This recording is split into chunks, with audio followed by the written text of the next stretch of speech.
I'm the son of a shepherd. When I was a child, I would look after the livestock after school.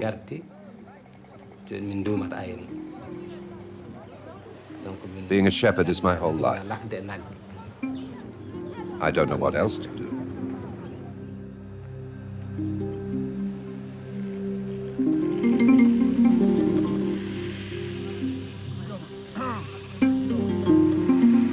For how long will the proud African shepherds be able to continue traveling freely in the vast plains of the continent and lead their herds from one watering hole to another in search of rich pastures? Over the centuries, these shepherds, whether Fulani or Arab, have succeeded in adapting their zebus and sheep to inhospitable and arid regions, and also in developing a form of flexible and independent stock breeding. But today, in our changing world, what is to become of them?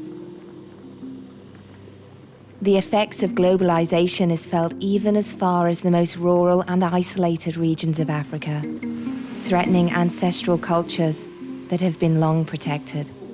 The future of these independent and free-moving nomads is under question in a world where the market economy makes the law, a world where climatic changes bring about continuous droughts, a world where dramatic demographic increases require African states to supply meat to more and more demanding urban populations, a world where contemplation, freedom of movement, and free speech seem to no longer have a place.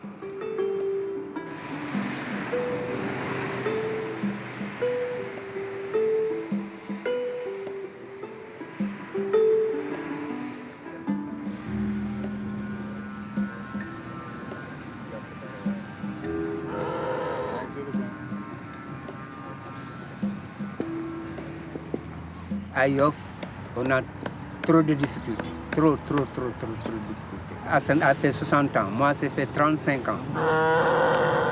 En ce moment, avant c'était très bien parce qu'il y avait assez de pâturage. Mais actuellement nous n'avons pas de pâturage. Les routes sont barrées, nous n'avons pas de quoi faire boire nos troupeaux.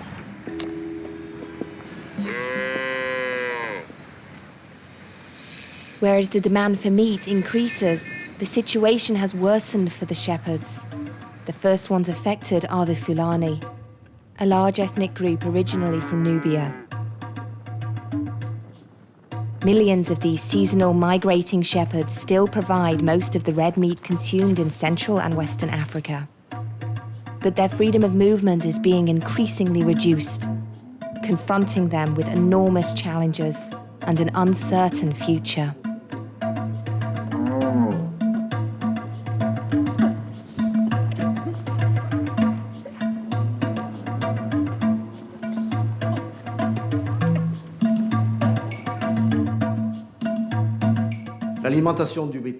In the Sahel region, the cattle breeders rely 95% on the pasture. A pasture which is not very productive, given it only provides 350 to 700 pounds of hay per acre. Moreover, it's suffering from climatic hazards. So it's really important to maintain seasonal migration, which is the way for finding grass where it's there one year and not the other. This migration is a method to make up for the droughts and other risks associated with cattle breeding.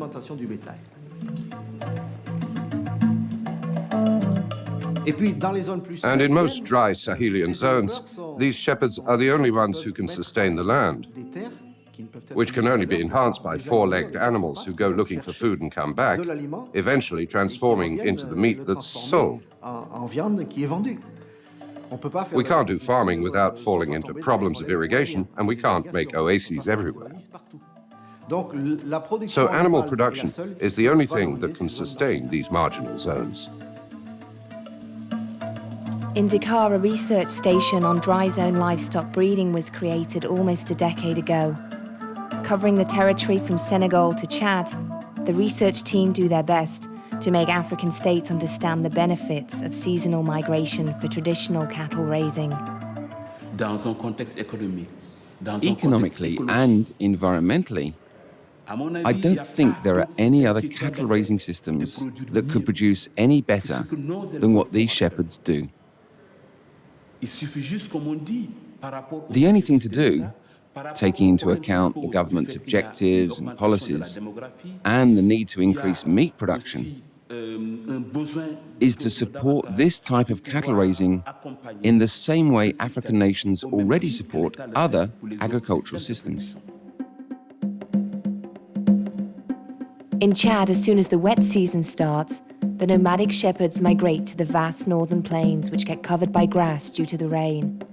This is the situation in the Musaro area. However, when the dry season reclaims its territory in the fall, shepherds are forced to retreat towards the south in search of new pastures.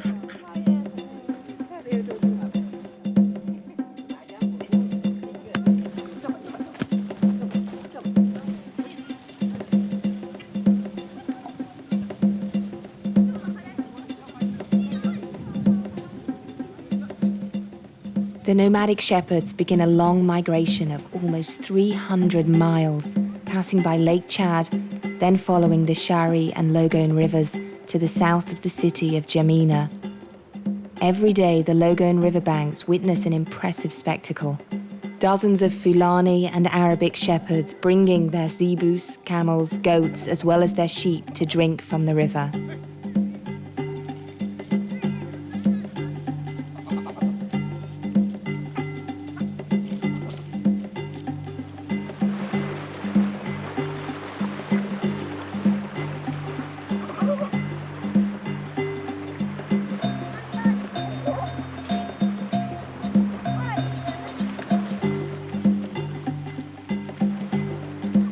Like many families of nomadic shepherds, Alaji Chama and his kin have established their camp at Nabulum, an area coveted by many farmers and migrating shepherds, ideally situated less than 2 miles from the river. Here, like in most areas of the country, pasture areas and migration roads set up centuries ago and dedicated to nomadic shepherds are hardly respected anymore by the rest of the population.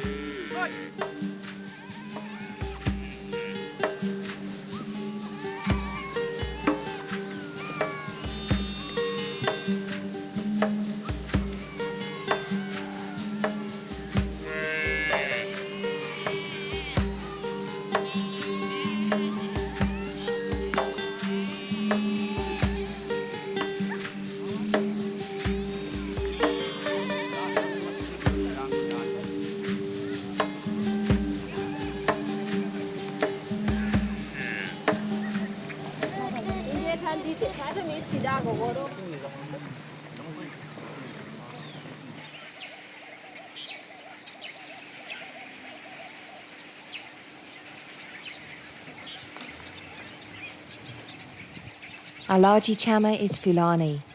Like all shepherds of his ethnicity, he does not know the exact number of cattle he has, but he knows each one by their name. The second one of them disappears, he senses it and knows which one. The cattle are the Fulani's reason for living. The milk provided by their cows accounts for a large part of their diet. In the dry season, we need to have easier access to pastures and ponds. We've got all sorts of problems going to and from places and bringing our animals to watering holes. The problem is all these farm fields. If the farmers do their farming here, we have to go further out where there aren't any crops. There's no space for us here anymore. That's our biggest problem. Everybody is farming in this area.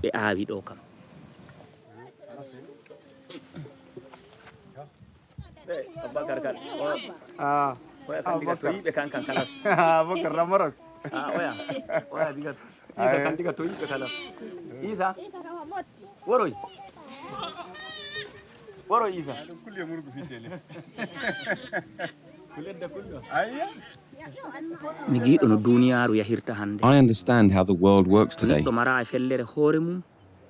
you don't have your own land, you'll be in a bind tomorrow. That's what I predict. That's why we have to buy land everywhere and whenever possible.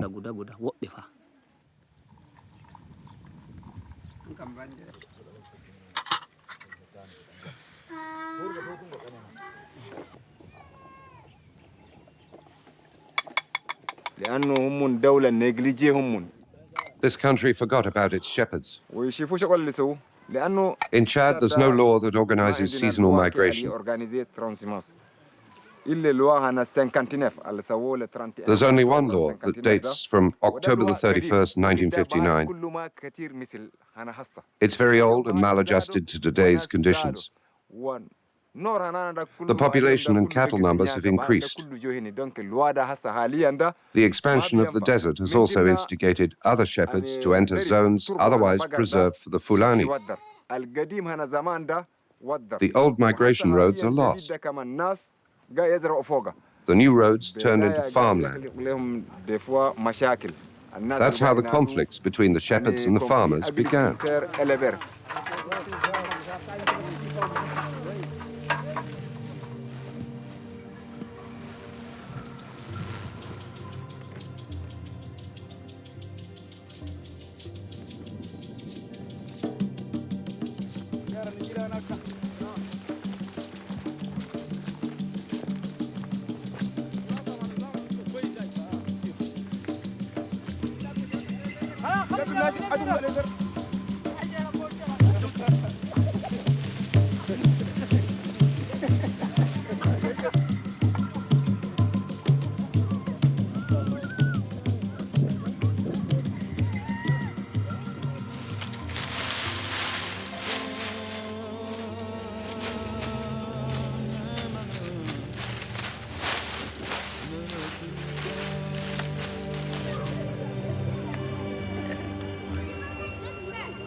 The shortage of pasture and water to feed the livestock is forcing shepherds to set up camp around the villages. The state should drill wells far from the villages and preserve pasture zones. But since shepherds are forced to use the village wells, it's creating problems.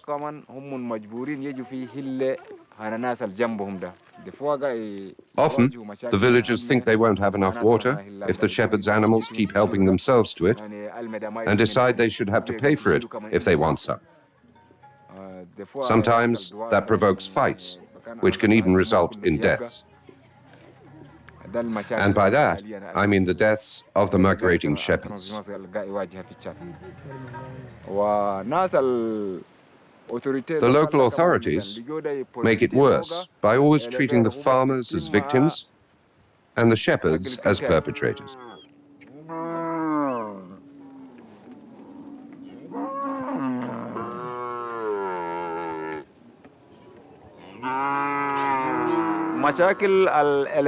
The shepherds face many difficulties in general, but for the Fulani, it's even worse. Because anywhere they set up their camp, they have no rights. They're extorted by local town authorities, who fine them for no reason. Some of them have even been killed, while others have lost their livestock. It happens all the time when fighting with the farmers. Not only do we have to pay 2,000 francs in fines, but we have to pay 5,000 or 10,000 more to the authorities. The farmer takes the money, and so do the authorities. For the farmers, though, it's okay because they're the ones affected by the damages. It's the extra payment to the authorities that bothers us. We don't understand why we're being fined by them. It's beyond us.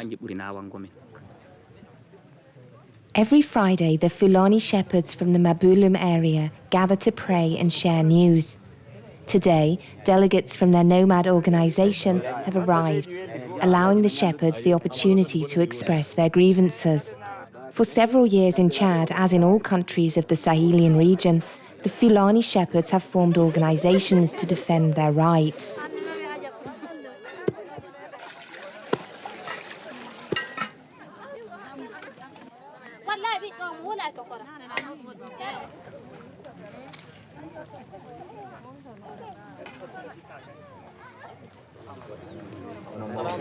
jama enen leydi caadi enen duroɗo enen en ngala belɗum ko guda ngaman en desama fayde wala demo wala laamu to ɗen a yettike gorere tagu so yi a ɗo o ɗum inaare am ɗo o ɗum inaare am anani yo eɗen goodi jawdi ɗoygol gol Allah magol wari en anani ɗe barama en ngala to dego to ɗen ɗum adowa kiskir guda ɗum resa ngel joge duuɓi daga mortaki fa dabbune yawta nagge wote to memiŋel ɗum ñama neɗɗo 20, 30, 40.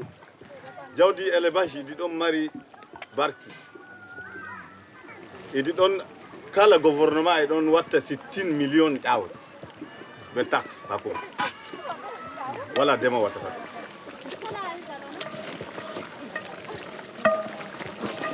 woodi ɓiɓɓe duroɓe kas élevage amma wala musa ada gadda ɗum huno dukkete kay joƴƴine le nafa ɗum wala ɗum woodi ɗum waray amma ɗum wangata sam ɗum wangata ha joom nayi seyni o nana sey ɗum waɗa hawrinde bani goɗɗo ministre jo ha Tchad o tuure be ɗereji o yaha hawtu himɓe o wara o raara himɓe o o ada massa makko o yaaɓa ɗereji o yiya nasara en kuugal timmi wala gaɗuki ko goti ɓe nanga séminaire ha jamena ɓe ñaama ceede. These development schemes fail, since none of the key players are consulted. They're planned in ministries, and once implemented on the ground, they don't work, because they didn't get the opinions of those mainly involved, neither the shepherds nor the farmers. A commission aimed at solving the shepherd-farmer conflict was organized under the guidance of a national mediator. The bill they proposed made us so annoyed that we left the room, since these laws were strictly repressive, without any benefit for the shepherd.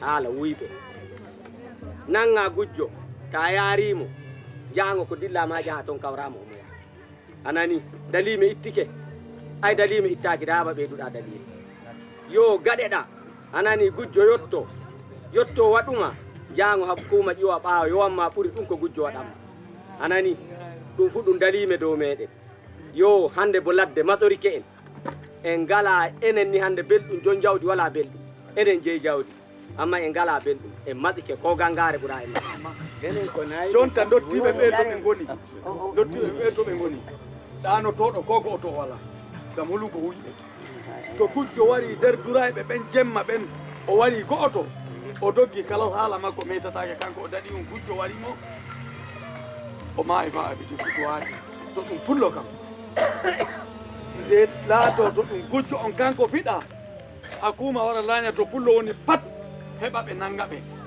ɓe kefti barɗo ɓe keftama kamɓe yoɓoɓe tan diyare min mi'i to boddi wara ɗum waɗani ɗi diyare pullo waɗi diyare nayi mbayi jaaɓini hakuma wari waɗani ɗi diyare.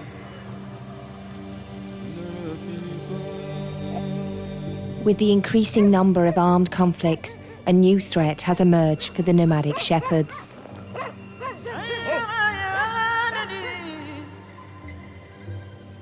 Ils sont pulvérisés dans les savanes. The shepherds are very spread out in the savannah, so they are vulnerable and isolated. It's not only difficult for them to sell their cattle and their milk, but they're also accessible to bandits who have been multiplying. That was the case in Cameroon, but the problem has been resolved.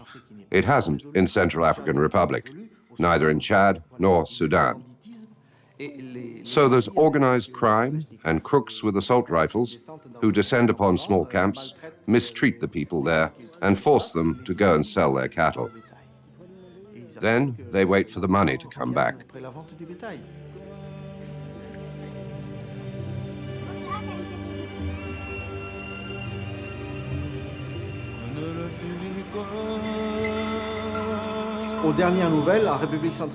According to most recent news, there were almost 30,000 shepherds who fled the Central African Republic to evade these raids. a large part of the state isn't controlled by law enforcement. So for a while, the shepherds organized the protection of archers, but they weren't strong enough to go against rifles. There were almost 30,000 Fulani and Bororos out of 200,000 who fled to Cameroon, where there was better safety. Senegal is a country where peace prevails. The Furlough district, once a seasonal migration zone and backup shelter for the Fulani shepherds, witnessed a major evolution. In the 1950s, the government assured water access year-round, encouraging the shepherds and their families to settle in and regroup into tiny villages close to ponds and permanent watering holes.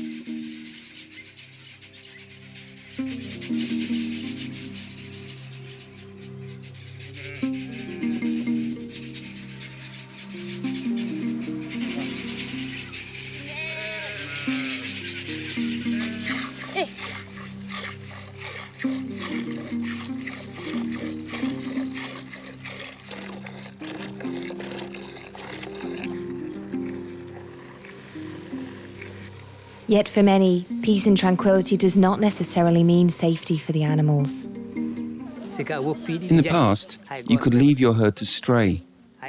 You could leave them alone for 10 days and nobody would touch them. Now, for the shepherds in Senegal, if you leave for work, you come back to find your cattle stolen, which we find very strange.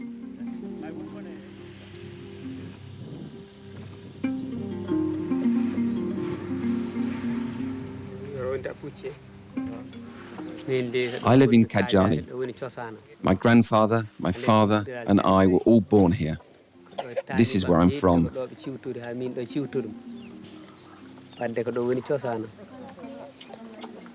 I'm a shepherd, and I also cultivate the land.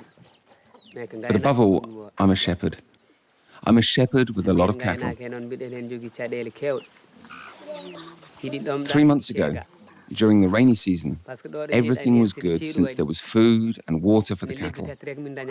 But now, after these 3 months, we have to bring the cattle to the well.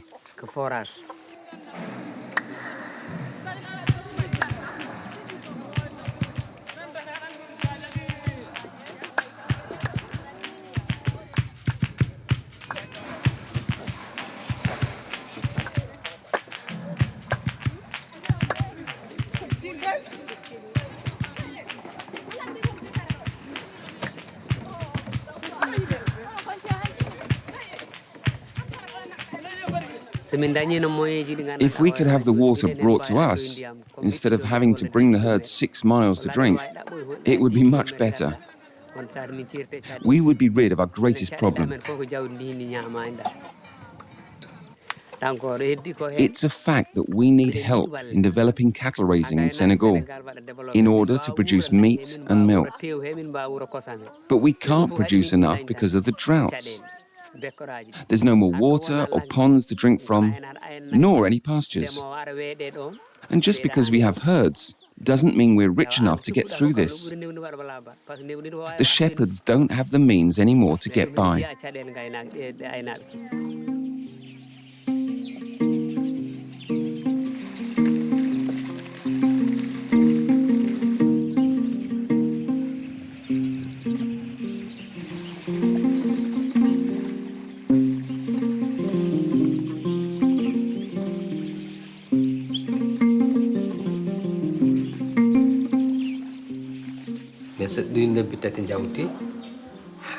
Once the 3-month rainy season is over, the cattle have to travel long distances to find water. That's why they lose weight and only drink once a day. In these conditions, the cattle can't gain weight, nor reproduce correctly.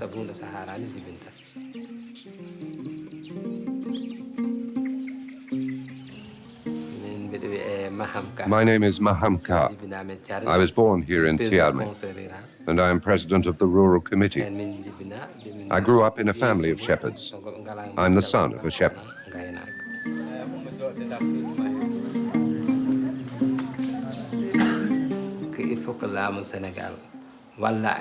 We need help as much as the farmers. We need equipment in order to work. Water jugs can't cost 500 francs. We need to be able to access water, like the farmers can. If we had tank trucks, we could bring back water, even from far away.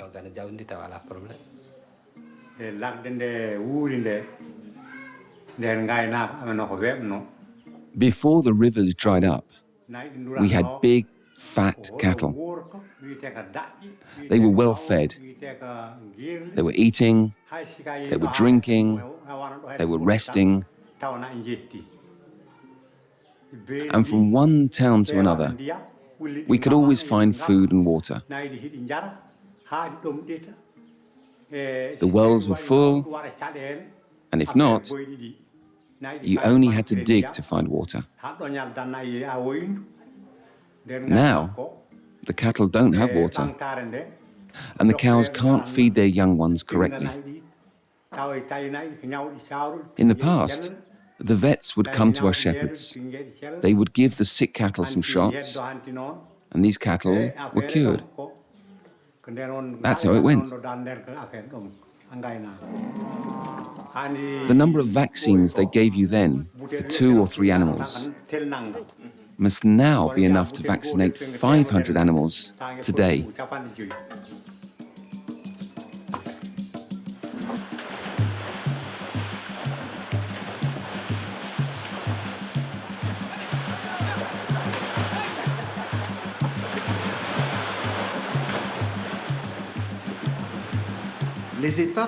The states traditionally organized vaccination drives, debugging, and animal baths for fighting against ticks, since ticks transmit fatal diseases. So before, it was the state who was in charge of coordinating and financing animal health. Then there was a global change in strategy with the World Bank and the International Monetary Fund. They asked that the producers cover the total cost of animal health. So there was a breakup of the organization system, and the national schemes of animal health were privatized. Animal health is no longer secured in these vast pastoral zones where the human and animal density is very small. You understand that a vet's not going to go and live in a place where there's only 3 or 4 people per square kilometer and a few cattle.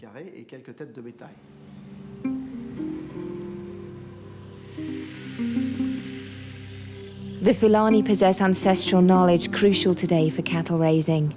They know where to find pastures that favour the growth of the animals, how to fend off their parasites and heal their infections. In absence of serious vet support, they have no choice but to practice traditional bush medicine, which Alaji Chama demonstrates today. With his heated blade, he makes incisions on a cattle suffering from arthritis. We still treat the animals in a traditional manner, with fire. But for certain illnesses, we would need a vet.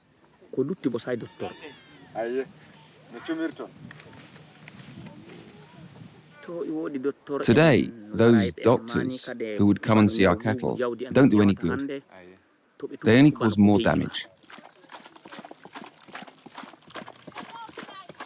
The Fulani shepherds are hardly better off when it comes to their own health, the health of their family, and their children's education. Medical dispensaries are often far from their bush camps, and the schools are in no hurry to welcome children from families who move constantly.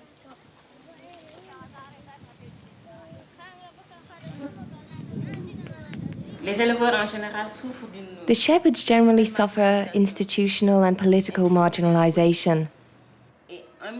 In cattle raising, the big problem is the collective action.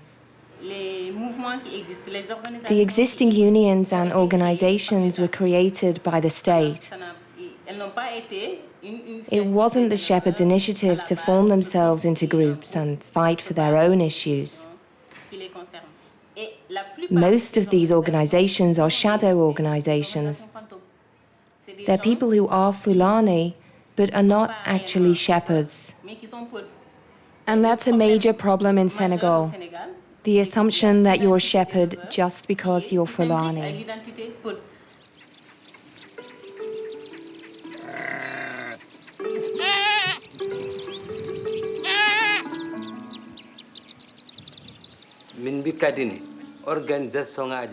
The organizations that are supposed to represent us are not managed by shepherds. They're just businessmen who are neither shepherds nor farmers. Honestly, do they know the reality and the problems that we are faced with? Are the technical advisors and cattle-raising specialists really doing their job? Is it the state of Senegal who is neglecting the shepherds? That's what we can ask ourselves. Is the state misinformed, or are they just ignoring our problems knowingly?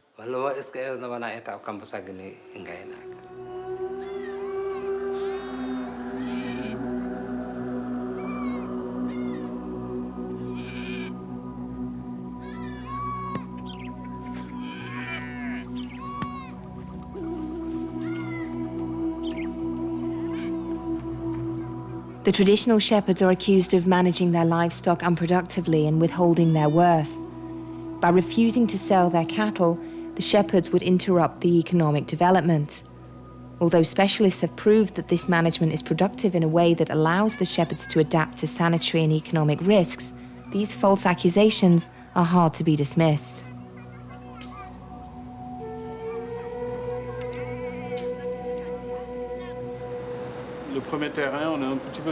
During my first field visit, I was a little surprised. You'd think you were in front of a marginal activity of ancient times, remnants of ethnic traditions affected by globalization in the 21st century. We're aware that we're in a world full of incertitude and faced with a lot of problems, and we see them. We feel the dryness of this environment, and we finally realize that these shepherds are succeeding in developing economic behaviors best suited for the environment they're in.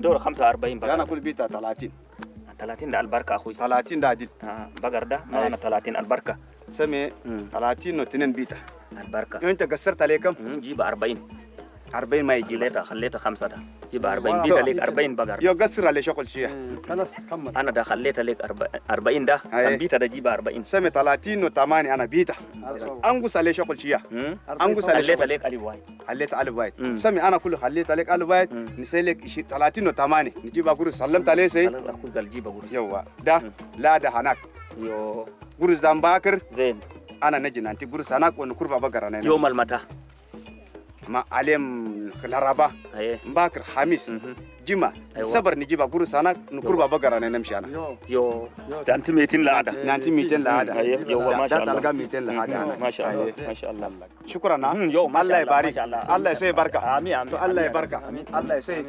مرحبا سنو ما شاء الله سنو بابا شكرا كنم بقر كله رب سوا. We sell cattle to buy food, to buy clothes, and also to buy medicine. Medicine to heal the cattle.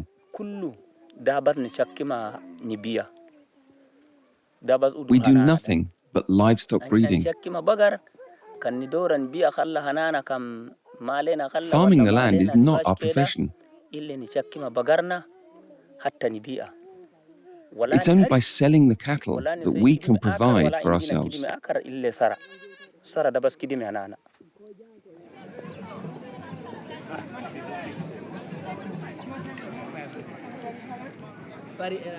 The market is the biggest threat today to the future of traditional cattle raising. During the dry season, Sahelian shepherds are forced to sell their cattle to buy large quantities of cereal necessary to feed their families. Yet they increasingly find themselves faced with speculation from unscrupulous merchants.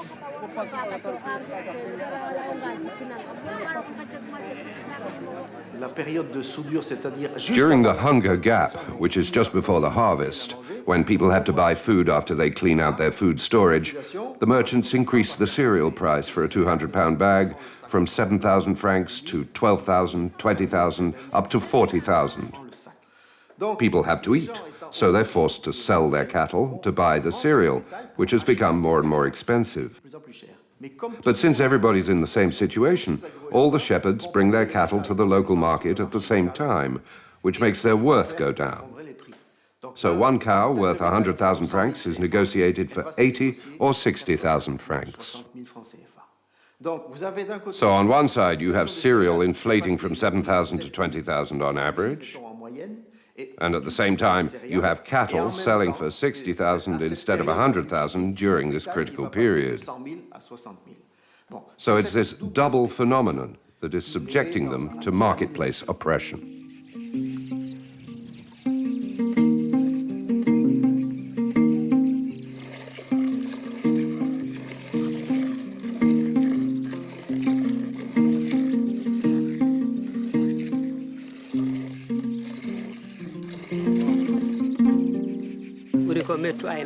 In Senegal, what hurts us is that the farmers are being helped out more than we are. When winter approaches, the farmers are loaned money to sow the land. For a sack of grain that costs 50,000 francs, they get it for half price. For us shepherds, a sack of food for cattle goes from 8,000 to 10,000 francs, and not a penny less. And that hurts us because in order to buy it, we would have to borrow from the bank. And even 500 zebu is not good enough collateral for the bank. That's the way it is in Senegal. People have to know that the government is letting us down.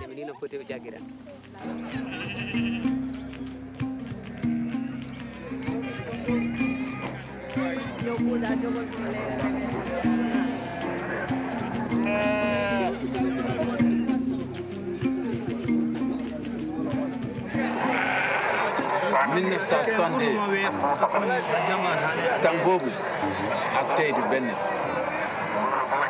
maa ngi tang boobu mu ngi sax ngooñ sax ñu ngi jar fii fukk ak juróom maas dem ba ci fanweer léegi mu ngi ci 3,500 ma 4,000 xam nga bokkuñ loolu moo ko waral ko aduna yàlla nit yi ñoo ko yokku marchandise moo ko yokku yokka bii nag ñoo yëpp xam na ko duñu ko tax mote mu seere noonu jënd jox leen nu lepp jox leen nu ndox jox leen nu kooraay jox leen nu élément jox leen ripaas jox leen lépp ci poos rek lañu dundal li ci def nag wàllu élevage dimbal tata dañ ko dimbal sa élevage dañ ko dimbal min jeehin hamin ponde hay so tawi ministre de élevage Since a ministry for cattle raising was created, there should have been changes. mais ha joni But up until today, none of the problems regarding cattle raising have been resolved. Absolutely nothing. They said they were going to help the shepherds because they know the potential that comes from cattle raising. But in the end, they're only interested in their own personal ambition. There's a conflict of interest and a conflict of objectives. What interests the state is the supply of meat products and milk to urban areas, whereas the Fulani don't see themselves as the providers of the meat. They're cattle breeders with a particular relation with the animals and a particular way of managing them. It feels like there's been a misunderstanding right from the start. The government is not helping us. If they wanted to help us, they would have stopped other shepherds from entering the country. They're killing our production. These shepherds come from Mauritania, they come from Gambia, they come from Mali. They sell their sheep and go back to their countries with the money. That bothers me. The Gambian border is less than 200 miles away, and you can't even bring over a half pound of sugar without paying tax.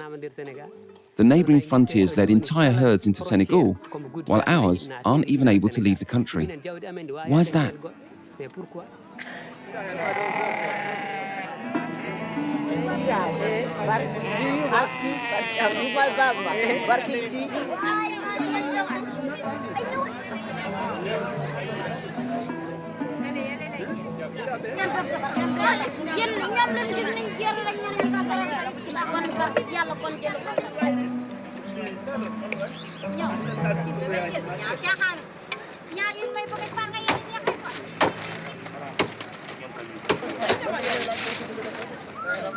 The last threat comes from the subsidized meat stockpiles imported from Europe and Latin America. 50,000 tons were imported at the end of the 80s, and numbers today reach more than 200,000 tons, allowing for meat to be sold at a lower price. To feed their urban population, the states need meat for the least expensive price possible, so it's endangering their animal production sector. On the African coast markets, the Sahelians bring meat selling at 600 francs, while the Europeans sell it for 400 francs.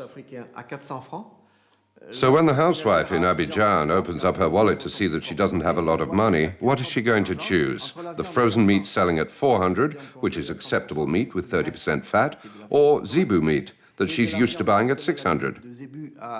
Well, she's going to buy the meat that costs 400. So the Sahelian shepherds are forced to lower the price of their meat if they want to sell it. But because they still need to buy a ton of cereal, they're then forced to sell some additional cattle.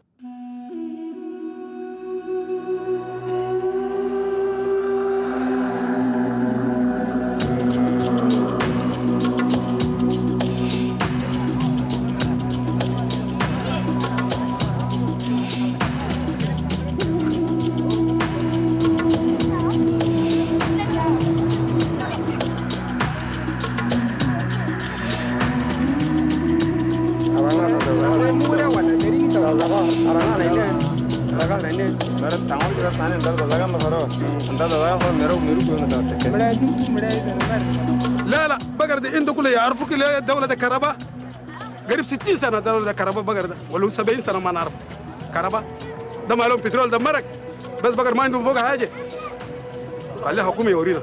أول شغل بيرفعها ده اللي الترانسبور والبهايم هسه بقت الدولة بترولية ونحن منضغطين تعبانين حالتنا بالبلاء حتى لقمة العيش بقت لنا صعبة.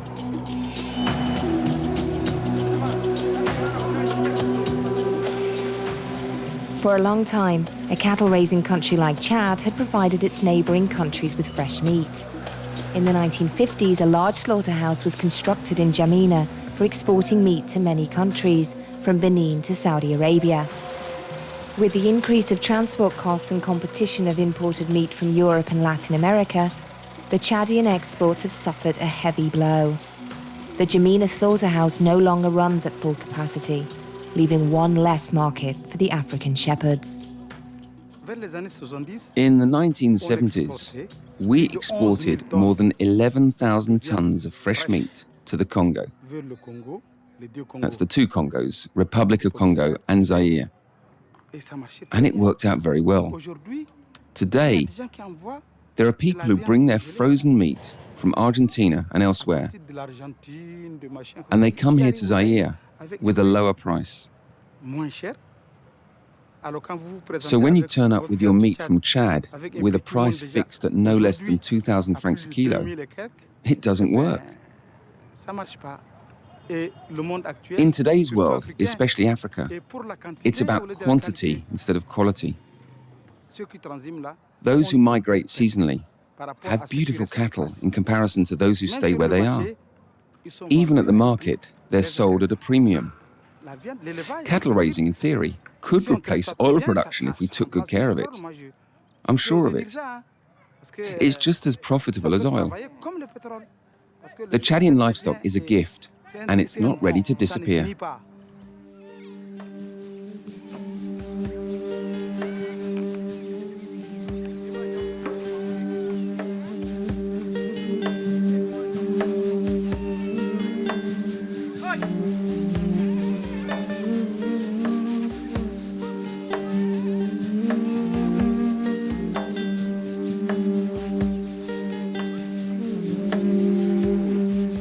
At an international level, we Europeans are partially responsible for some of the local problems, especially the French, considering meat exported from Europe in the 90s was 42% French.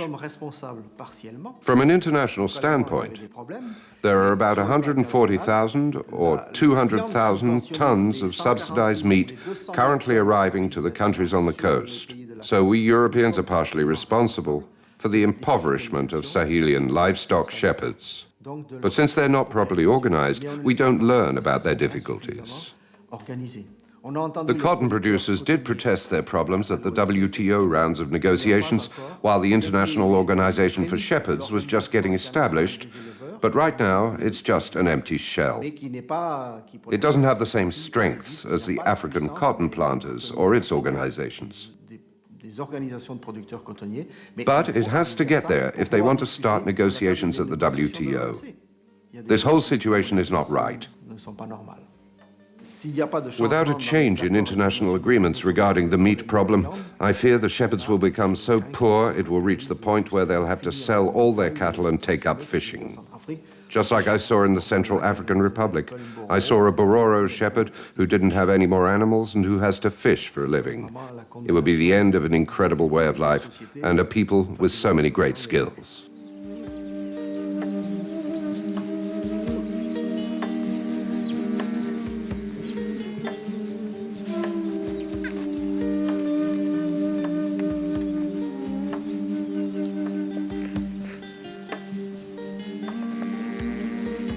With the possible disappearance of the Fulani shepherds, isn't it time to rethink our developing models? In a time of climatic hazards and economic uncertainty, their mobile, flexible way of life and their respect for the fragile balance between man and nature is full of lessons. If supported and improved, the traditional cattle-raising system of the Fulani shepherds may show us the way in which we could organise our world tomorrow to face our own challenges.